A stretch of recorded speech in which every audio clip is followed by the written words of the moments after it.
ہے کہ امیر المومنین فرماتے ہیں کہ جو کچھ اللہ تعالیٰ کے متعلق رسول اللہ کو علم تھا وہ کسی اور نبی کے پاس علم نہیں تھا، جو رسول اللہ نے پہنچایا، جو قرآن کے ذریعے سے پہنچا،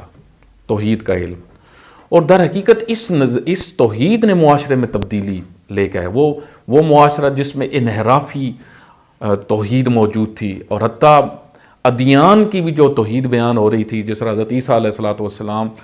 کے جو پیروکار تھے مسیح، وہ بھی انحرافی توحید بیان کر رہے تھے، یہودی بھی انحرافی توحید بیان کر رہے تھے، اور بلکہ ان کا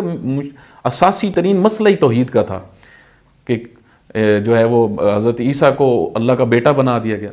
اسی طرح یہودیوں نے عزیر کو کہا، حضرت عزیر کو کہا ابن اللہ، جو خود شرک تھا۔ اللہ تعالیٰ نے واضح طور پہ بیان فرمایا قرآن کریم میں بھی اس چیز کی طرف کہ اللہ تعالیٰ وہ ہے کہ لم یلد ولم یولد، نہ اس نے نہ اس کو کسی نے جنا ہے، نہ